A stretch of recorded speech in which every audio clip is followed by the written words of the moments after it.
Hi! Hello అండి. Good morning. Welcome to Queen's Kitchen. ఇవాళ సరికొత్త రెసిపీతో మేము ముందుకొచ్చేసాం.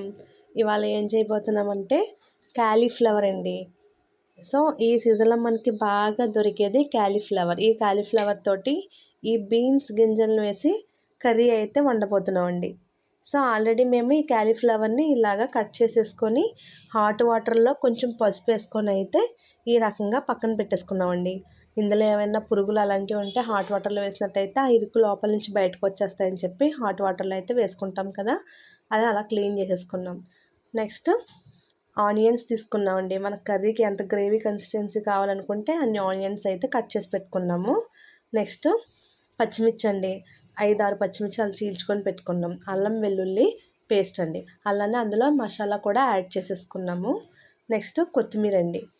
అలానే ఈ బీన్స్ గింజలు కూడా 1 విజిల్ అయితే వచ్చేలాగా బాయిల్ చేసేసుకున్నామండి. సో, ఇలా నొక్కితే మనకి అలాగా మెత్తగా అయిపోతుందనమాట. సో, ఇప్పుడు ప్రాసెస్‌లోకి వెళ్ళే ముందుగా స్టవ్ వెలిగించుకొని ప్యాన్ అయితే పెట్టేసుకుందాం. ముందుగా స్టవ్ అయితే వెలిగించుకొని ఇలాగా ప్యాన్ పెట్టుకొనండి అందులో మనకి కర్రీకి సరిపడా ఆయిల్ అయితే తీసుకున్నామండి. సో, ఆయిల్ కొంచెం హీట్ అయిన తర్వాత ముందుగా పచ్చిమిర్చి అయితే వేస్తున్నామన్నమాట. సో, అవి కొంచెం ఫ్రై అవుతూ ఉండగా ఆనియన్స్ కూడా వేసేస్తున్నాం. ఈ విధంగా ఆనియన్స్ కూడా వేసి ఒకసారి కలుపుకోవాలి.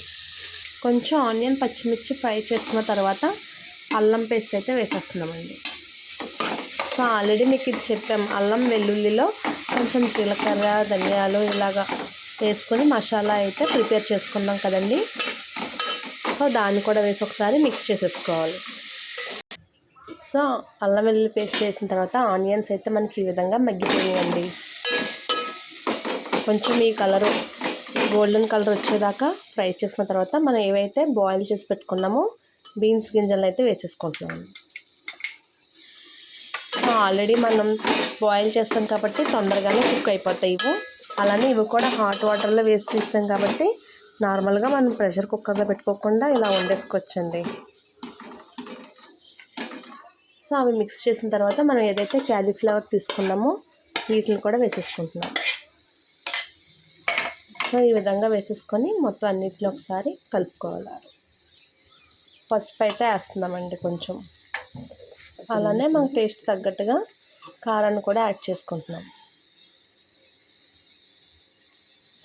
కొంచెం సాల్ట్.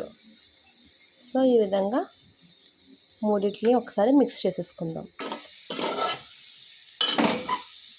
సో, 2 మినిట్స్ తర్వాత మనకి ఈ విధంగా ఉప్పు, కారం ఇవన్నీ అయితే మనం వేసుకున్న వెజిటేబుల్స్కి అయితే బాగా పట్టేసినాయండి. ఇప్పుడు మనం దీంట్లో కుక్ అవ్వడం కోసం ఒక హాఫ్ గ్లాస్ వాటర్ అయితే తీసుకొని ఇలా యాడ్ చేసుకుంటాం అనమాట.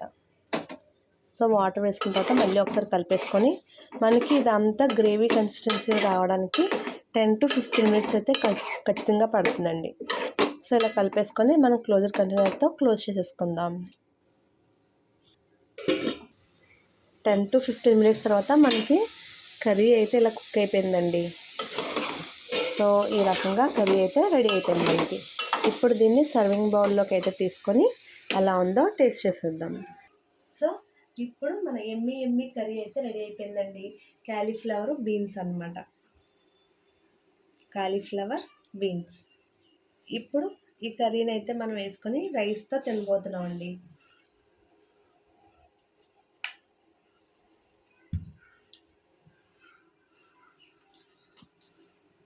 స్మెల్ అయితే బాగా వస్తుందండి. ఇందులో మనం అల్లం వెల్లుల్లి పేస్ట్ ఇంట్లో ప్రిపేర్ చేసుకున్న మసాలా ఏదైతే ఉందో అది వేసుకొని ప్రిపేర్ చేసుకున్నాం కాబట్టి స్మెల్ బాగా వస్తుంది. సో, ఈ విధంగా మనం రైస్తో కుక్ చేసుకున్నట్టయితే ఈ కర్రీ అనేది చాలా బాగుంటుందండి.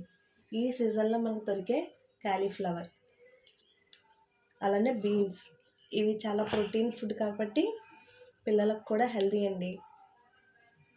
మనకి ఏ సీజన్లో ఏ వెజిటేబుల్స్ అయితే వస్తాయో ఆ సీజన్లో కంపల్సరీగా వీటిని అయితే మనం తీసుకున్నట్టయితే మనకి హెల్తీ అనమాట. మేమైతే కంపల్సరీగా ఏ సీజన్లో ఏ అయితే వస్తాయో అవి కంపల్సరీగా తీసుకుంటాం.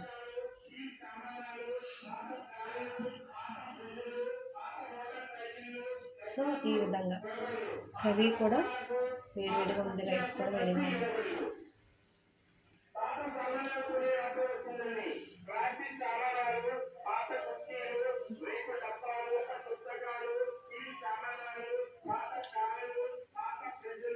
టేస్ట్ అయితే ఎక్స్ట్రాడినరీగా ఉందండి.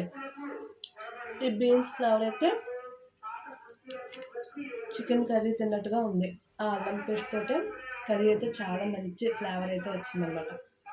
సో ఈ రెసిపీ మేము ఎలా అయితే ప్రిపేర్ చేసామో అదేవిధంగా మీరు కూడా మా వీడియో అనేది ఫాలో అవుతూ ఎక్కడ స్కిప్ చేయకుండా ఈ విధంగా ప్రిపేర్ చేసుకొని మీకైతే ఎలా వచ్చిందో నా కామెంట్ సెక్షన్లో కామెంట్ చేయండి.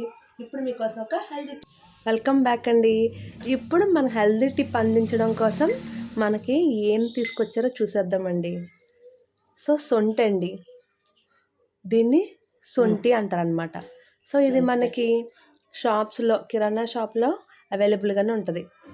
ఈ సొంటితోటి మనం ఇప్పుడు ఏం రెమెడీ చేసుకోబోతున్నామో చూసేద్దాం.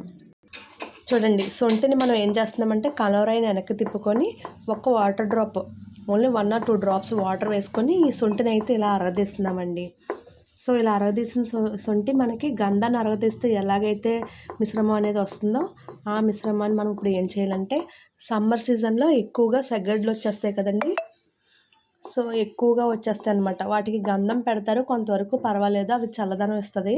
కానీ ఈ సొంటిని పెట్టినట్టయితే ఇలాగా మనకు వచ్చిన దాన్ని ఇలా ఎక్కడైతే సెగ్గడ్డు ఉంటుందో ఈ విధంగా మనం పెట్టినట్టయితే ఆ సెగ్గడ్డు 3 daysలో మాయమైపోతుందండి.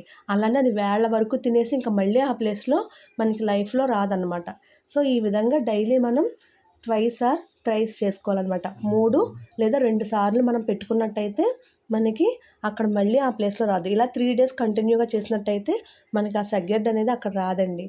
సో ఈ విధంగా మీరు ఈ రెమెడీ చేసుకున్నట్టయితే మీకు సెగ్గడ్లు వచ్చిన టైంలో బాగా ఉపయోగపడుతుంది అనుకుంటాను. సో మీరు కూడా ఈ రెమెడీ కావాలనుకున్నప్పుడు చేయండి. ఎలా వచ్చిందో నాకు కామెంట్ చేయండి. ప్లీజ్ లైక్ చేయండి, షేర్ చేయండి, కామెంట్ చేయండి, అలానే సబ్స్క్రైబ్ చేసుకోండి. మీకు మరికొన్ని వీడియోస్ మీ ముందుకు రావాలనుకుంటే మా ఛానల్ని అయితే కంపల్సరీగా సబ్స్క్రైబ్ చేసుకోండి. ఇవాళ రెసిపీ కానీ మా హెల్తీ టిప్ కానీ మీకు నచ్చింది అనుకుంటున్నాను. సో సరికొత్త రెసిపీతో రేపు పొద్దున్న మళ్ళీ మేము ముందుకు వచ్చేస్తాం. Bye bye, have a good day, love you అండి.